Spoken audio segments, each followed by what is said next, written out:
Session में हम बात करेंगे एंथ्रोपोमेट्री। सुना है आपने? अनुपात को निर्धारित करने की दृष्टि से विभिन्न आयामों को मापना शामिल है। सामान्य व्यक्ति की बाहों का विस्तार।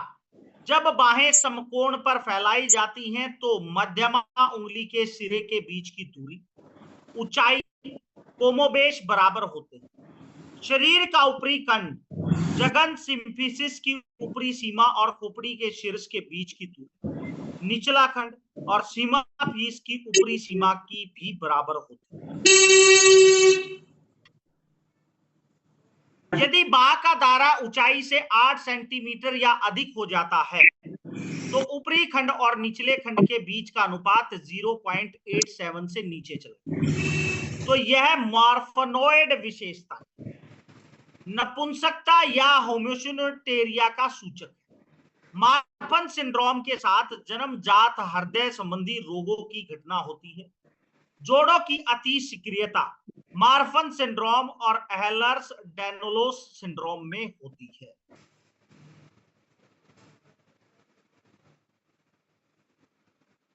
उंगलियों के जोड़, कलाई और घुटने अति विस्तृत होते हैं। आर्कैनोडैक्टिली मकड़ी उंगली वह स्थिति होती है जिसमें उंगलियां लंबी, पतली और हाइपर एक्सटेंडेबल होती है। वर्टिब्रा को प्रभावित करने वाली बीमारियां जैसे किफोस्कोलियोसिस, पैगेट की बोन डिसऑर्डर और ओस्टियोपोरोसिस में ऊपरी खंड छोटा हो जाता है और एंड्रोप्लेसिया में धड़ और सिर सामान्य होते हैं, लेकिन अंगों, उंगलियों और पैर की उंगलियों की लंबी हड्डियां छोटी हो जाती हैं। बात करेंगे एबनॉर्मलिटीज ऑफ स्कल। सिर का आकार वास्तव में काफी अलग अलग होता है। एबनॉर्मल रूप से लंबा एंटेरो पोस्टीरियर डायमीटर जिसे डोली को सैफली कहते हैं। Abnormality short antero posterior diameter जिसे ब्रैचोसेफली कहते हैं।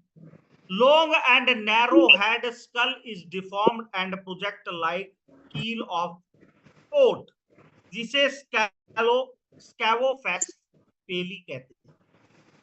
Head is cone shaped and pointed जिसे ऑक्सोसेफली कहते हैं। एबनॉर्मलिटीज ऑफ स्कल हुआ टेढ़ा प्रतीत होता है जिसे पैलेगियोसेफली कहते हैं। High and pointed skull with wide base, चौड़े आधार वाली ऊंची नुकीली खोपड़ी जिसे एक्रोसेफली कहते हैं।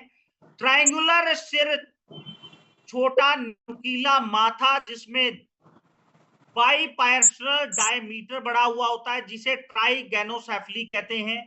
और माइक्रोसेफली वह कंडीशन जहां माथे के ऊपर मापी हुई सिर की परिधि शिशु में 35 सेंटीमीटर और वयस्क में 52 सेंटीमीटर से कम होती है। सिर की परिधि में वृद्धि शिशुओं और बच्चों में हाइड्रोसिफिलिस के कारण होती है। पैगेट बोन की बीमारी के कारण एडल्ट में सिर की परिधि बढ़ जाती है। फटाफट नोट कीजिएगा फिर आगे चलिए। गर्दन के पीछे हेयर लाइन का निचला भाग बीमारी का संकेत देता है।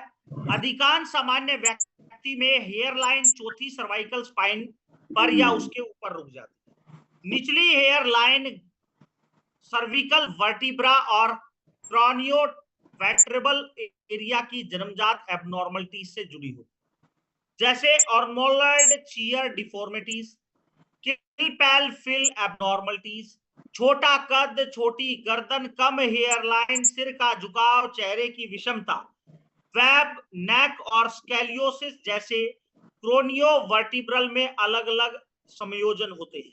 बिना जूते के हल्के कपड़े के साथ हर दौरे पर समान परिस्थितियों में भोजन के अंतर्ग्रहण, मूत्राशय, बढ़ियात भरने के परिणाम स्वरूप 1 किलोग्राम तक की भिन्नता हो सकती है। इस सीमा पर बदलाव पर चिकित्सा का ध्यान आकर्षित करना चाहिए। भैया